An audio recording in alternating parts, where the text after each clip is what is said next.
तो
सांगतो तुम्हाला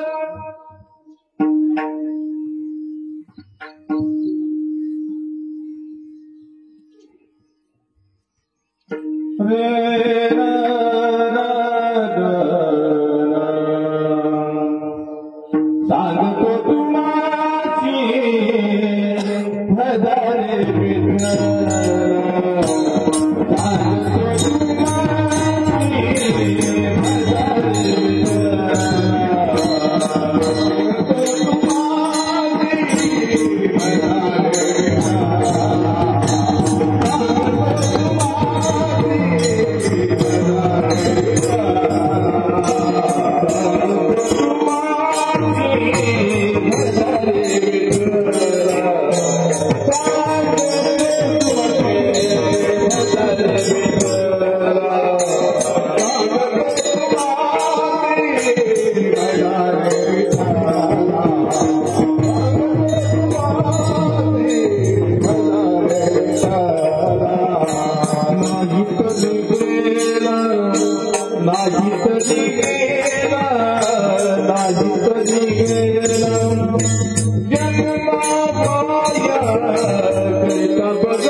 योगपीठे तटे भीमरथ्यं वरं पुण्डरीकाय दातुं वनिन्दैः समागत्य तिष्ठन्तमानन्दकुन्दो पराब्रह्मलिङ्गो वसि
विठ्ठल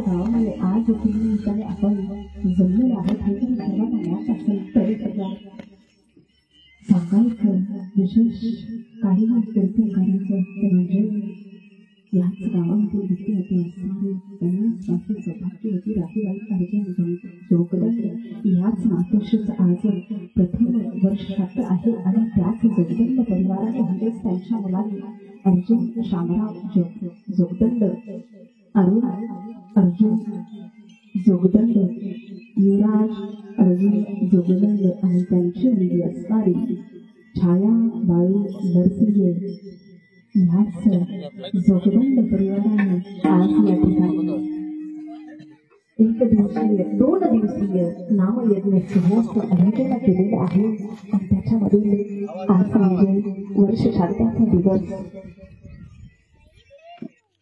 काहीतरी त्याच निमित्ताने आईच्या श्राद्धाच्या निमित्ताने काही का होईना दान धर्म काही का होईना ज्ञानदान दारामध्ये घडलं पाहिजे म्हणूनच या जोगदंड परिवाराचा अर्थाच या जोगदंड परिवाराचा अर्थाच आहे आईला शेवटचा निरोप द्यायचा या जोगदंड परिवाराचा अर्थाच आहे आईला शेवटचा निरोप द्यायचा आणि त्याच्या निमित्ताने त्याच्याच स्पर्शात आपण काय करूया तर 2 दिवसीय का होईना नामयज्ञ सोहळा या ठिकाणी आयोजित करूया म्हणूनच या जोगदंड परिवाराने हा अट्टास केलेला आहे महाराज जोगदंड परिवाराला कदाचित असं वाटलं असेल की आई संसारामध्ये अरे पूर्ण आयुष्यभर जरी माझ्या आईकडून काहीच नसेल ना दान धर्म झालं या प्रपंचाच्या पायी तरी का होईना शेवटचा निरोप सुद्धा आम्ही काहीतरी ज्ञानदानाचा सोहळा दानामध्ये आयोजित करू आणि शेवटचा निरोप आम्ही आमच्या आईला आमच्या सौभाग्यवतीला देऊ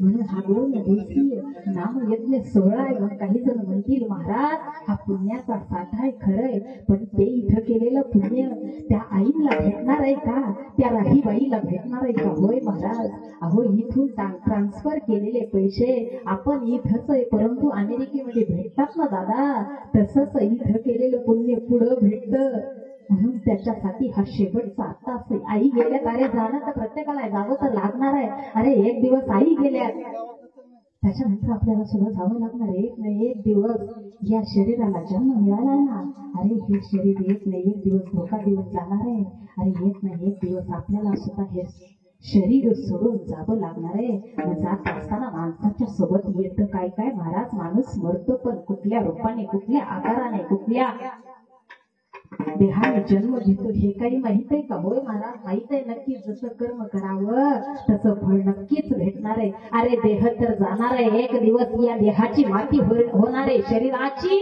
होय माती कोणी न गेले सांगा ते अरे सगळे जण गेले अरे पाठीमागचे सुद्धा बरेच जण गेले आणि पुढचे सुद्धा जाणार आहे कधीच कुणाच्या सोबत जाणार नाही परंतु पाप आणि पुण्य हे माणसाला बरोबर नेता येणार आहे म्हणून जीवन जगत असताना माणसाने असं जगावं की काहीतरी गटूळ आपल्या सोबत आलं पाहिजे काहीतरी गटूळ आपल्या सोबत आलं पाहिजे अरे जाणत प्रत्येकाला महाराज कशाचं गटूळ महाराज म्हणतायत करणे ते हेच करा नरका घोडा का जाता जयामध्ये नारायण शुद्ध पुण्य ते शुद्ध पुण्याचं गटूळ बरोबर नेता येतं म्हणून खऱ्या अर्थाने आम्हाला महाराज सांगतायत सांगू तर तुम्हाला मजा रे विठ्ठला नाही तरी गेला अरे जन्म वाया नाही जर भजाला त्या विठेवरच्या मालकाला त्या विठ्ठलाला नाही तरी गेला जन्म वायाला जात असतो जी वस्तू ज्याच्याकरिता मिळाली ती जर त्या कारणास्तव नाही वापरली तर नाही तरी गेली वाया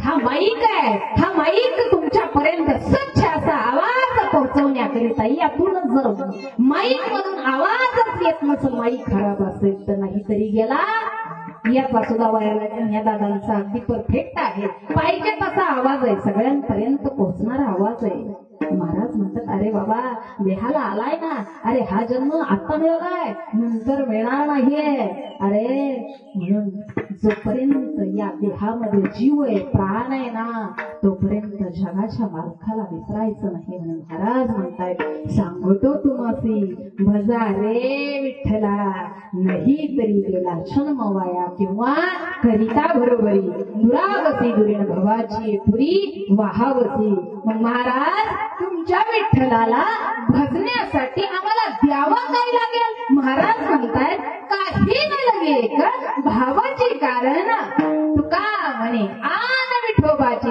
अरे माझ्या विठ्ठलाची आन घेऊन सांगतोय. अरे जो विठ्ठल माझा जीव की प्राण आहे, अरे त्याची शपथ घेऊन सांगतोय माझ्या विठ्ठलाला फक्त हृदयातला भाव द्या. आणि देव भुकेला कशाचा आहे महाराज? देव भावाचा भुकेला. हा तर दुष्काळाचा याला. आपल्याला पावसा पाण्याचा दुष्काळ आहे, जगाच्या मालकाला फक्त आणि फक्त भावाचा दुष्काळ आहे महाराज. आणि तेवढा एकदा भाव दिला की देव आपलाच झाला. अरे कुठलंही काम करत असताना फक्त विठेवरच्या मालकाचं नाव घ्यावं. जगाचा मालक काम करायला सुद्धा येतो महाराज. मनातलं बोलता काय नाही हो. जमीना शेण पाणी करावं, गौऱ्या थापाव्या, थापत असताना विठेवरच्या मालकाचं नाव घ्यावं. अंतःकरणातून हाक जरी मारली ना तरी जणीच्या गौऱ्या थापायला जगाच्या मालकाने यावं. काय देत होती बिचारी जणी? नव्हताच काय? अरे लोकांच्या दारात जणी पडलेली होती. काय द्या होती ना जणीला? अरे जणीनं दिलं फक्त भाव दिला. अरे भावाने जगाचा मालक धावून आला. एवढंच नाही तर तिला काम सुद्धा करू लागलं. महिला मंडळ दळण करावं, दळू लागावं, गौऱ्या थापाव्या. कुणी? जगाच्या मालकाने.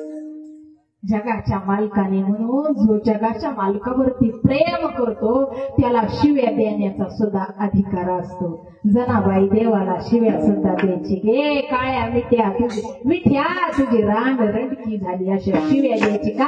अरे भाव होता अंतःकरणातला, तुझ्या शिव्या सुद्धा जगाच्या मालकाला गोड वाटत होत्या, अमृतमय भासत होत्या का? प्रेम तितकं माझी जणी करत होती. तसेच जगद्गुरु तुकोबाराय सांगतात काही न लगे एक भावाची कारण म्हणे आन विठोबाची. जाऊ तर प्रत्येकाला लागणार. अरे जात असताना माणूस काय घेऊन जातो आणि काय शिल्लक ठेवतो? कबीर दासजी महाराज सांगतायत, महाराज माणसाच्या बरोबर काय येतं आणि काय ठेवून जातो? काय येतं? माया मरी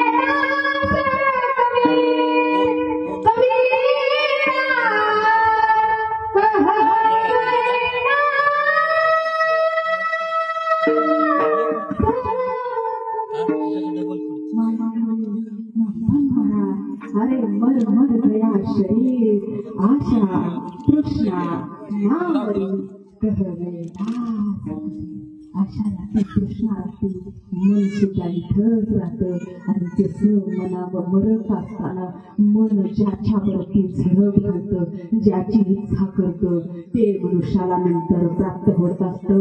भागवतातला जड भरत राजा, अरे भागवतातला जड भरत राजा शेवटी मरत असताना मन गेला हरणावरती.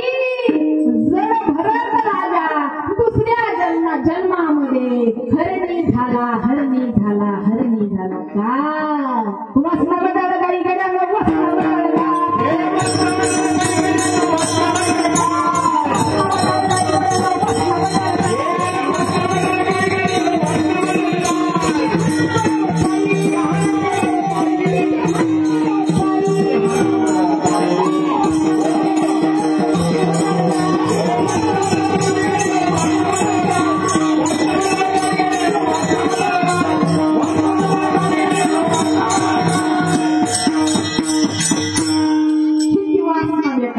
जगाच्या मालकाच्या चिंतनाची जर वासना झाली तर माणसाचा देह सार्थकी लागल्याशिवाय राहत नाही. ज्याचं चिंतन असावं का ते समोर येत असतात. मी उतरत असताना विचार करत होते ताडकरी कमीच आहे. मग अभंग कुठला घ्यावा, अभंग कुठला घ्यावा, अभंग कुठला घ्यावा इथं उभारल्याच्या नंतर चलबिचल झाली. म्हणून अभंग म्हणत असताना अभंग एक सुटला, दुसरं चरण दुसऱ्या वेळेस आठवले. असं असतं ज्याचं चिंतन, असं ज्याचं माणूस चिंतन करतं त्याच्यामध्ये काहीतरी गोळ झाला की असं सुचत असतं. झालं का नाही आता मला माहिती नाही, तुमच्या लक्षात आलं का नाही, पण माझ्या मला सांगायचंय काय माणसाचं. अरे ज्या शेवटच्या क्षणाला ज्याचं चिंतन होतं ना तेच चिंतन इथलं ओठातून बाहेर येत असतं. म्हणून माणसाने सतत सतत सतत जगाच्या मालकाचं चिंतन करावं. पण तुम्ही म्हणा महाराज प्रपंचिक आहे, सोडायचं का सगळं तुमच्या जगाच्या मालकाचं, भजन करीत बसायचं, फिरायचं का तसं? अजिबात फिरायचं नाही, अजिबात कुठंही जायचं नाही. भजन करायचं पण कामामध्ये राहून भजन करायचं. कसं?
कामामध्ये काही म्हणा राम राम, जाईल भवश्रम, सुख होईल दुःखाचे. अरे संसारामधील दुःखाचं रूपांतर सुखामध्ये झाल्याशिवाय जाणार नाही. किंवा ज्या वेळेस आमचा भाव, स्थायी भाव हा विठ्ठल विठ्ठल विठ्ठल होईल तेव्हा जरी जीवनामध्ये दुःख आली तरी सुद्धा ते दुःख वाटणार नाही, त्याचं रूपांतर सुखामध्ये झाल्याशिवाय राहणार नाही. किंवा त्याच्याकरिता स्थायी भाव व्हावा लागेल.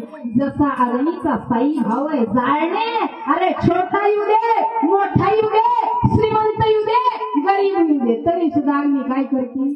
दिसतो काय करतो? पाय पडल्याच्या नंतर दादा जाळतेच ना, भाजतेच ना, पोळी एकूण नक्की पडत नाही. अरे श्रीमंताचा पाय, अरे मोठ्याचा पाय, अरे गरीबाचा पाय, अरे छोटा, हा तुझा स्थायी भाव जाळणे. तसा माझ्या जगाच्या विठ्ठलाचा, तसा माझ्या मालकाचा सुद्धा भाव आहे की असलेलं पाप जाळायचं आणि त्याच्या सुखाची प्राप्ती करून द्यायची. तर त्याच्याकरिता महाराज सांगते कसं वागावं लागेल. महाराज सांगते कसं? सांगते सांगते सांगते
महत्वाचं आहे.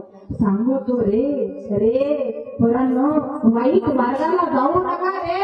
अगोदर रे तुमची आई वडील सुद्धा मुलांना सांगतच असतात, बाळा अरे वाईट व्यसन करू नको रे, अरे नुकसान आहे रे त्याच्यामध्ये, सांगत असताय, माय बाप सांगत असताय. हितचिंतक आपल्या जीवनामध्ये सर्वात श्रेष्ठ आणि महत्वाचे कोण असते तर आपले बाप आहे महाराज, तेच सांगत असतात. म्हणून महाराजांचा या अभंगामध्ये रे शब्द खूप महत्वाचा आहे. सांगतो तुम्हाला बजा रे विठ्ठला.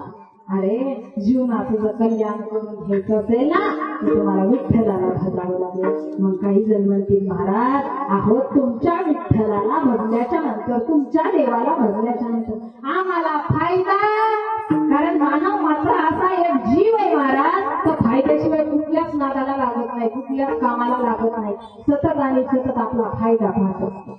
फायदा कशामध्ये होतो तो पाहत असतो. मग महाराज आम्हाला फायदा, महाराज म्हणले तुम्हाला फायदा नक्कीच आहे. अरे जगाचा मालक सांगतोय फायदा, तेशा म्हणून समज करता मृत्यू संसाराच्या सागरात भवानीची हात पाडतो मैया हे चित्तचित्तचा या भवसागरामधून तुम्हाला तारून नेण्याचं काम मी स्वतः करेल.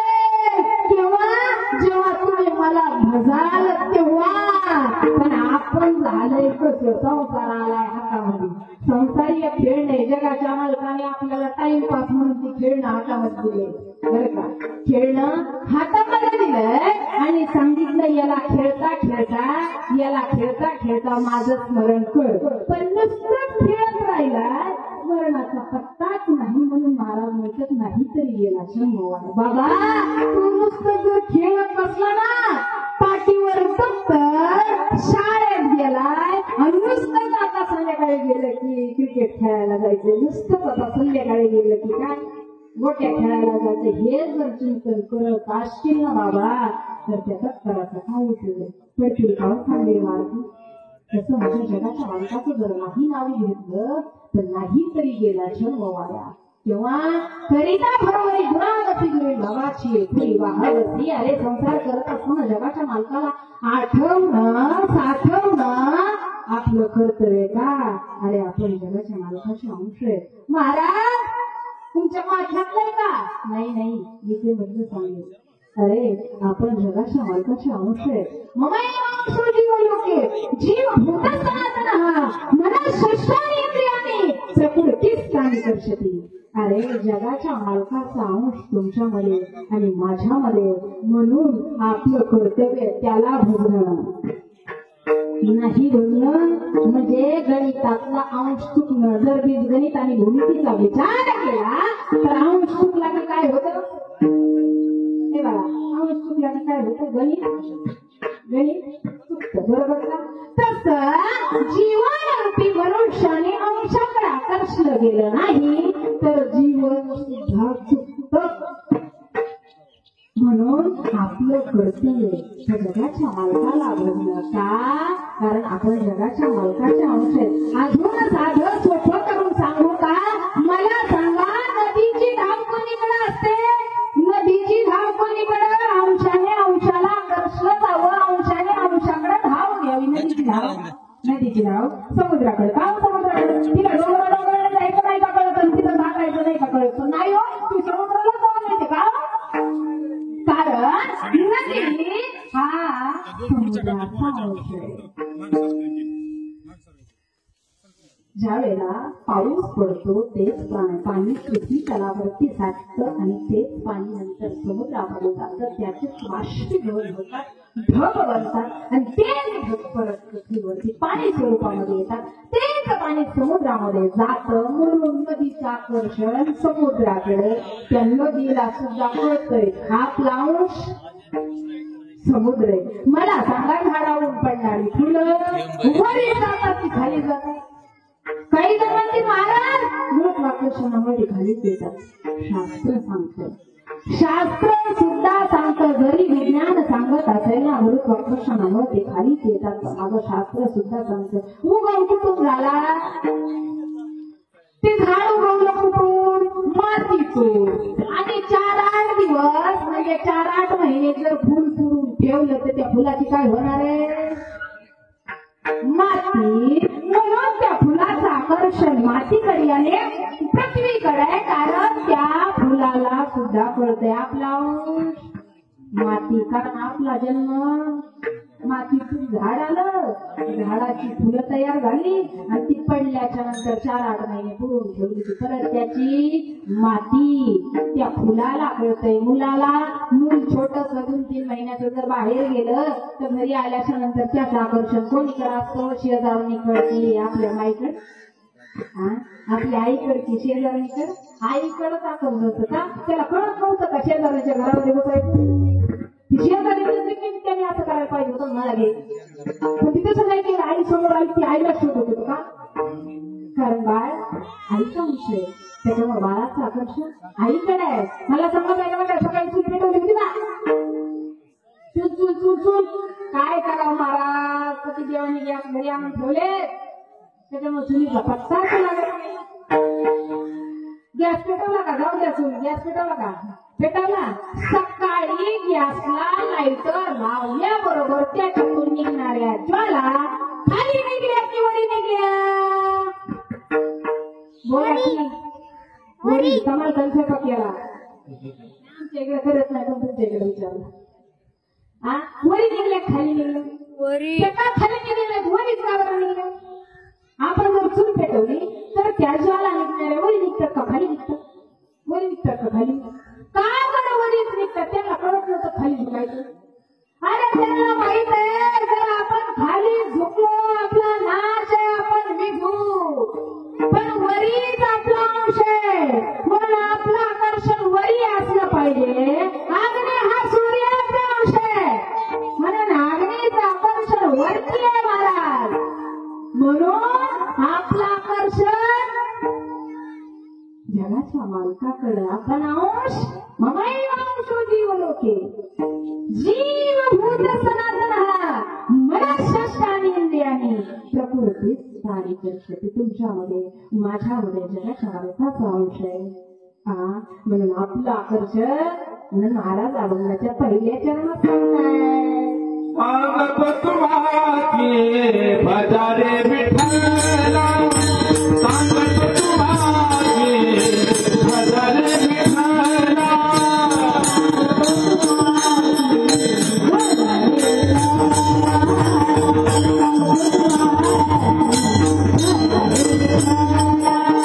सांगतो तुम्हारे भजारे विठ्ठला,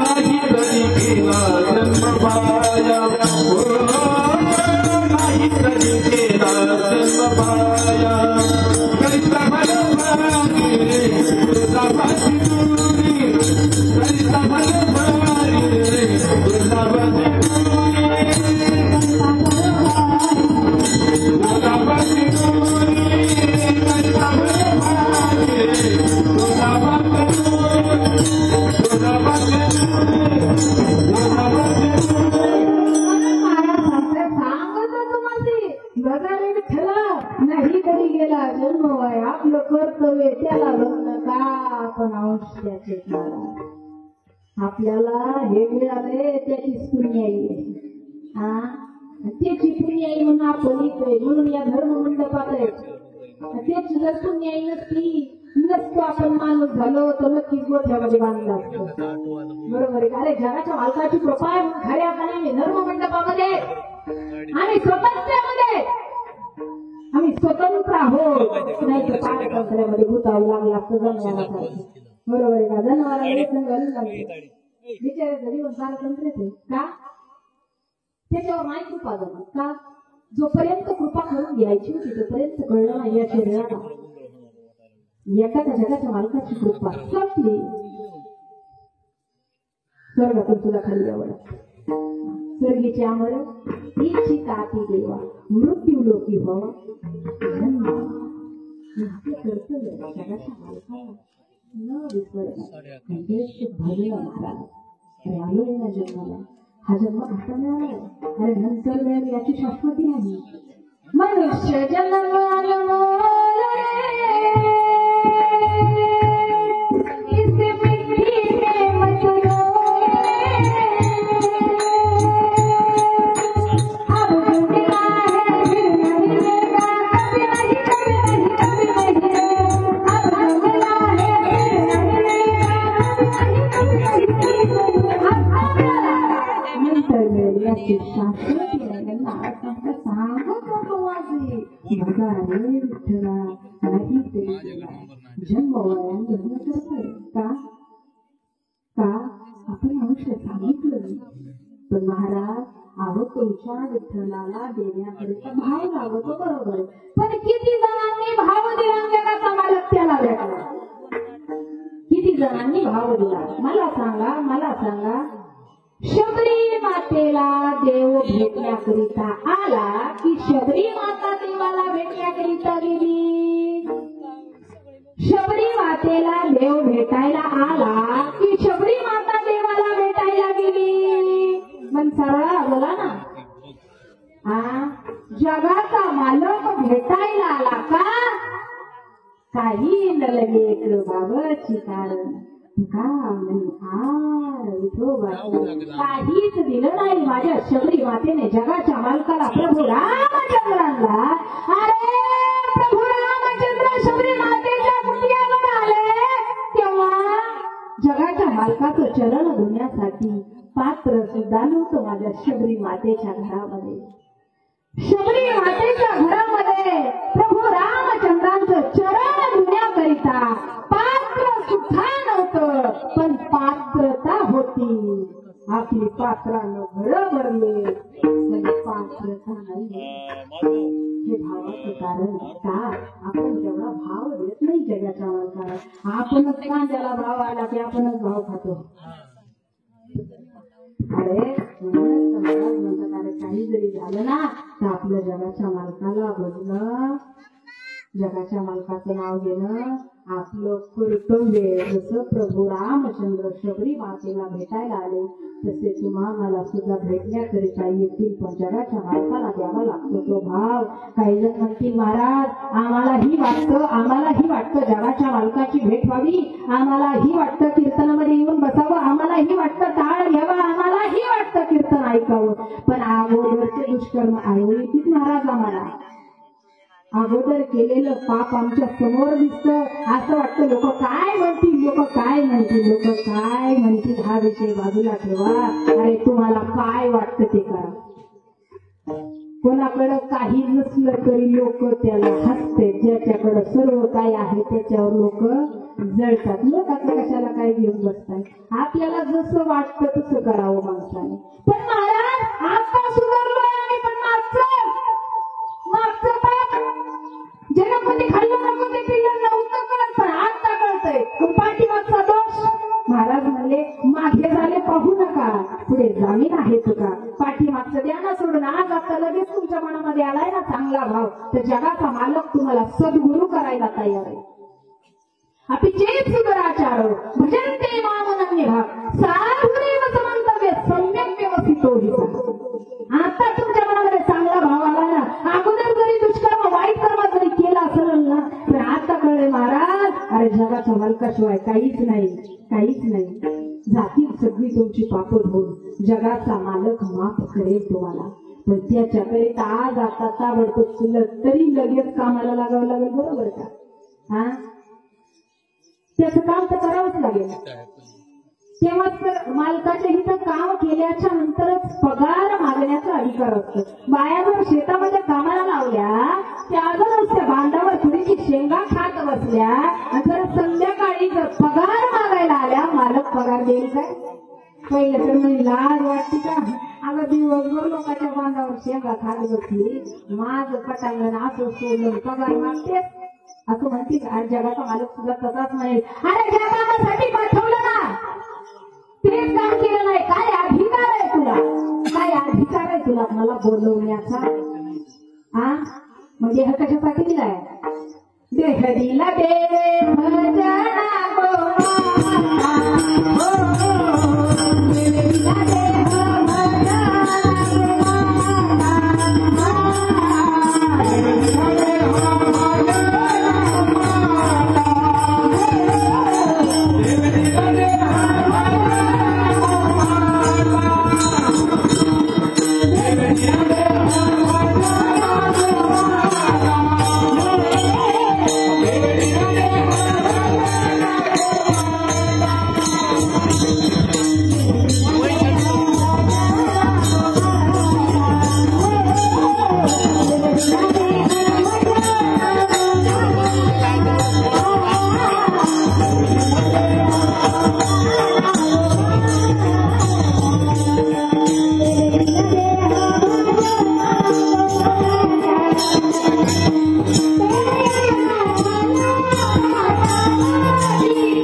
हा देह भजनासाठी प्राप्त झालाय तुम्हाला आणि मला. हा देह भजनाकरिता प्राप्त झालाय, पण आपण नुसता संसारात गुंतवून ठेवलं, बरोबर का? हा, संसारात राहावं पण कसं? दह्यात पडलेल्या केसाप्रमाणे. दह्यात पडलेला केस काढण्यासाठी महिला मंडळ त्रास होतो का? दह्यात पडलेला केस काढण्याकरिता त्रास होतो का? तरी ट्राय केला घरी जाऊन काढून बघा. दह्यात पडलेला केस न त्या दह्याला इजा होता बाहेर येतो, पण आपण तसं न राहता कसं राहतो? शेळ्या भाकरीत अडकलेल्या केसाप्रमाणे. शेळ्या भाकरीत अडकलेला केस सुटून येतो का तुटून येतो? बोला बोला बोला. सुटून येतो का तुटून येतो? सुटून येतो का तुटून येतो? सुटून तुटून सुटून तुटून. नेमका कसा? सुटून तुटून. सुटून नाहीये, सुटून येतो, सुटून तुटून. आणि जर सुटून बाहेर काढायचं असेल, महिला मंडळ आमच्या लई हुशार, हा तज्ञ. ती जर सुटून बाहेर काढायचा असला, शिळी जर भाकरी असली त्याच्यावरती पाण्याचा शिडकावा टाकते, तर भाकरी जशी नरम व्हावी ना, जशी भाकरी नरम होती तसा केस काय होतो? अलगद बाहेर येतो. तसं या जीवाला संसारातून जर बाहेर काढायचं असेल तर भक्तिरूपी नामाचं सिंचन करावं लागेल. त्याच्याशिवाय हा जीव या संसारामधून बाहेर येणार नाही. भक्तिरूपी नामाचं सिंचन करावं लागेल. त्याच्याकरिता जगाच्या मालकाचं भजन करावं लागेल. त्याच्याकरिता जगाच्या मालकाचं नाव मुखामध्ये घ्यावं लागेल. त्याच्याकरिता सावता महाराजांनी जसा जगाचा मालक हृदयामध्ये साठवला, अरे खुरप्याने छाती फाडावी आणि जगाच्या मालकाला मध्ये बसवावं, तसं आपल्याला सुद्धा न फाडता मध्ये बसवायचं आहे. आपली ताकद आहे हृदय फाडायचं. कोणी ट्राय करता जाता म्हणून तेव्हा भाव होता, ते संत होते. आपल्याला अगोदर संताचे पाय धरायचे, अगोदर गुरुचे पाय धरायचे, तेव्हा भगवंताचं द्वार दिसणार आहे, तेव्हा जगाच्या मालक दिसणार आहे. 5 वर्षाचा ध्रुव बाळ अरे आढळपणाची प्राप्ती करून घेण्यासाठी अरण्यामध्ये गेला. आढळपणामध्ये कधीच घडणारा पार नाही, ते पाहिजे होतं. जगाच्या मालकाची मांडी पाहिजे होती. अरण्यामध्ये तपश्चर्याला जात असताना रस्त्यात भेटलं कोण? नारायण नारायण श्रीमन नारायण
सतत कळीचा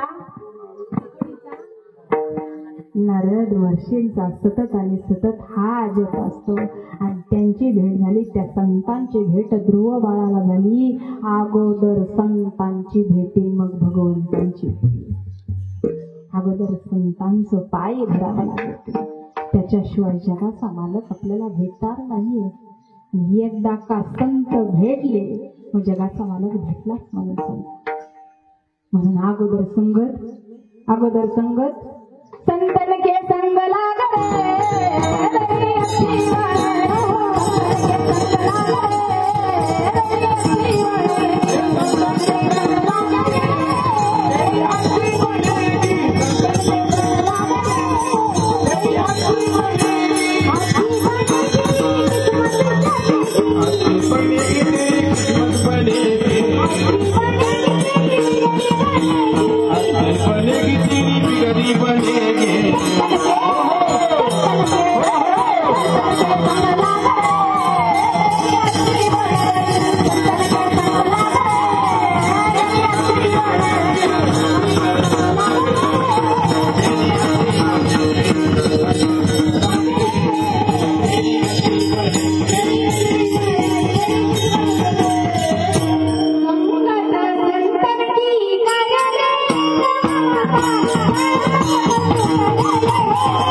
एकदा का संतांची गुरुची संगती झाली आपल्या जीवनाचं कल्याण होत असते.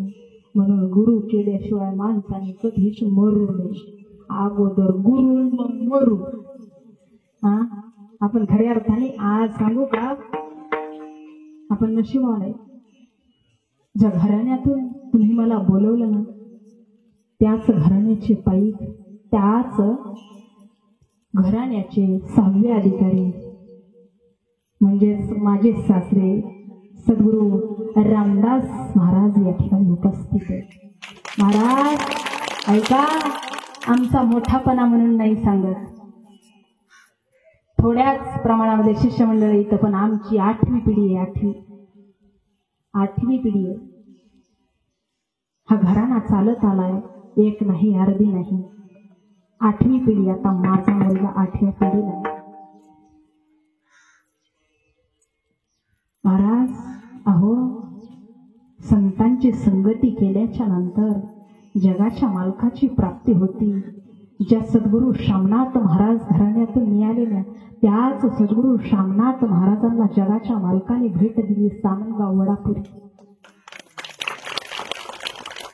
माझा मोठापणा म्हणून नाही सांगत, माझा मोठापणा म्हणून नाही सांगत. मी लग्नाच्या अगोदर कीर्तन करत नव्हते, पण जेव्हा संतांची भेटी झाली ना, या घराण्यात आले ना, अरे सद्गुरूंच्या पायावरती नतमस्तक झाले ना, प्रकाश पडला. आलो या घराण्यामध्ये, यांचंच काम करायचं.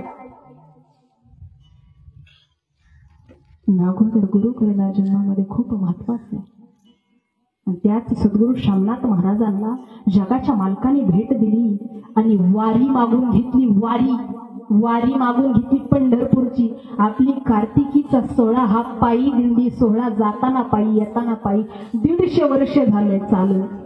जगाच्या मालकाने मागून घेतलेली वारी. श्यामा, तुला यावं लागेल वारीला, माझी वारी करावी लागेल. सद्गुरू शामनाथ महाराजांनी म्हणावं, अरे 250-300 एकर जमीन आहे, मला कसा येऊ तुझ्या वारीला? अरे धाबाला बैल जोड्या, माझ्याकडे कुठं सोडू?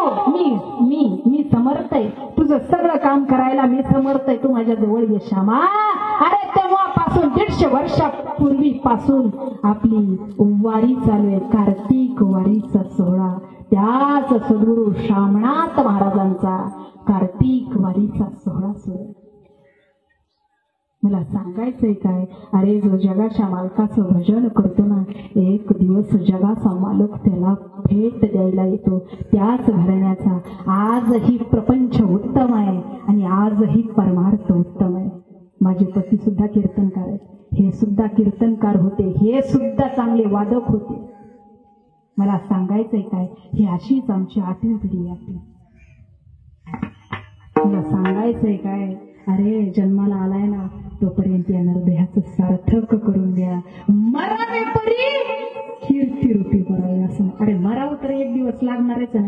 आणि बरं कसंही मरू द्या, ऐका ना, श्रीमंताचं मरू द्या, गरीबाचं मरू द्या, किती पैशावाल्याचं मरू द्या, ऐका ना, सगळं जीवनामध्ये साम्य. मोठ्याचा मोबाईल आहे का साम्य? मोठ्याचा मोबाईल आणि छोट्याचा मोबाईल सारखा आहे का? अजिबात नाही. मोठ्याचा मोबाईल वेगळा असेल, बारक्याचा मोबाईल वेगळा असेल, श्रीमंताचा मोबाईल वेगळा आहे, गरीबाचा मोबाईल वेगळा आहे, त्याचे कपडे वेगळे, याचे कपडे वेगळे. पण स्मशानभूमी कसला गर्व करतो रे भल्या माणसाचा जीव सांगू. माणसाचा जीव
Thank you.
बनवलेला, याच्यातून जर या पिंजऱ्यातून पक्षी उडून गेला तर याची काय होईल? शरीराची होय माती. महाराज खरंय. अहो मग भजन तरी कुठलं करायचं? महाराज म्हणले विठोबार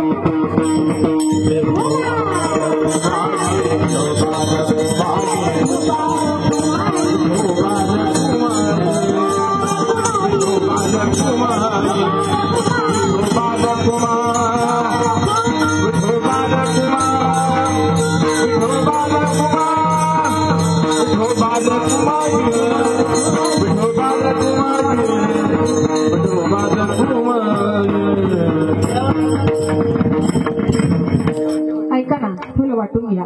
यज्ञात भवती पर्जन्य. पावसाचं थोडंसं आगमन झालेलं आहे. फुलं वाटून घ्या. आपली वेळ संपत आलेली आहे. ऐका.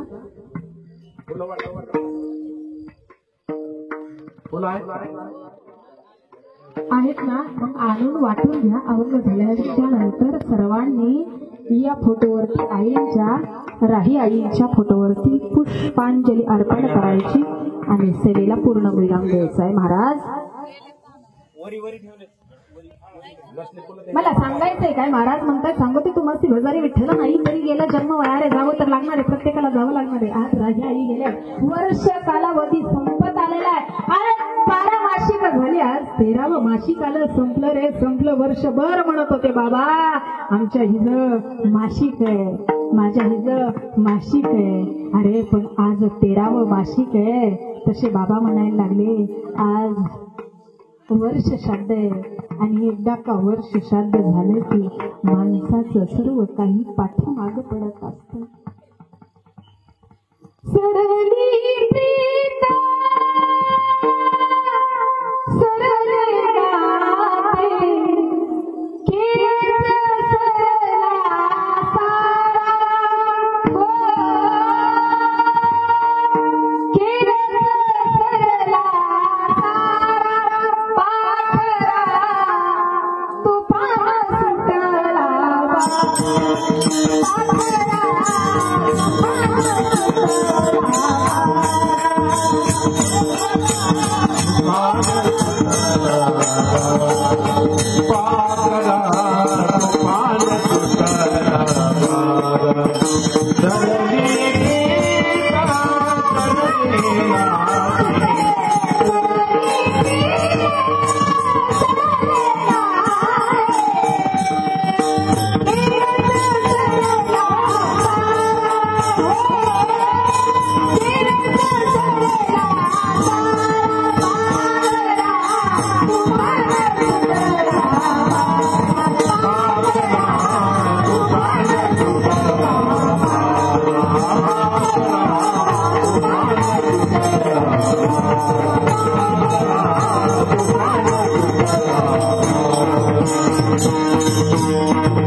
जगामध्ये तर सर्वात जास्त कोणी आपल्यावरती माया करत असेल ना ती आई आहे. आईची उपमा दुसऱ्या कोणाला देऊ शकत नाही आणि बापाची सुद्धा उपमा कोणाला देऊ शकत नाही. आईनं आईच्याच जागेवर, बापाने बापाच्याच जागेवर हे उपमा त्यांना शोधतात. महाराज माझ्या मायेची सावली केली माझ्या सोडली, माझ्या मायेची सावली केली माझ्या सोडली. महाराज एकदा का आई दिली की सगळं काही संपत. महाराज अरे अरे जावं तर लागणार आहे एक दिवस. अरे ज्याला जन्म भेटलाय ना, ज्याला हा जन्म भेटलाय त्याला मृत्यू सुद्धा निश्चित आहे. जशी औषधाची एक्सपायरी डेट ठरलेली आहे तशी सुद्धा या देहाची एक्सपायरी डेट ठरलेली आहे. औषध आपण घेत असताना त्याची एक्सपायरी डेट बघून औषध घेत असतोय, तसं या देहाला सुद्धा एक्सपायरी डेट आहे.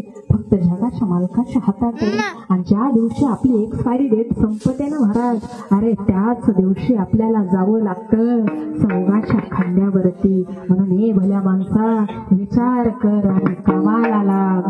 म्हणून महाराज एक उपदेश ठेवतायत पुढं. कुठला? आता तरी पुढे हा उपदेश.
झालेली सेवा भगवंताच्या चरणी, आईच्या चरणी अर्पण करते, माझ्या गुरूंच्या चरणी अर्पण करते. यथावकाश बोलण्याच्या ओघामध्ये जर एखादा चुकीचा शब्द गेलेला असेल तर माझी मला परत करा.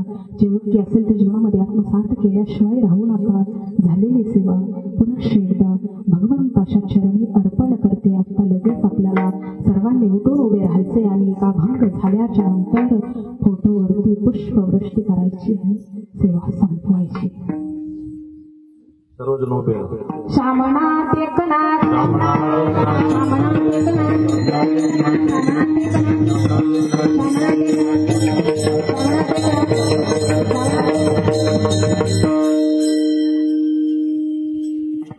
धाव घाली माझे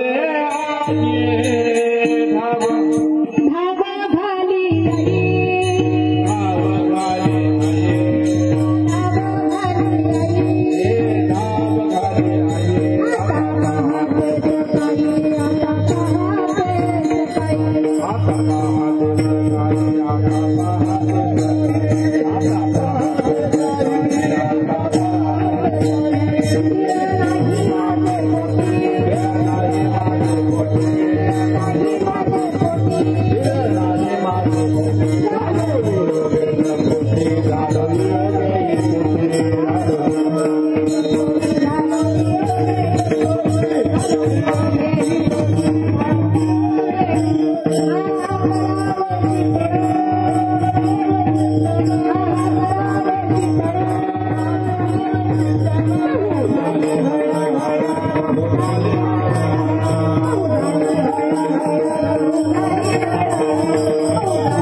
पंढरीनाथ भगवान ज्ञानेश्वर महाराज, जगद्गुरु तुकाराम महाराज, सद्गुरु श्यामनाथ महाराज की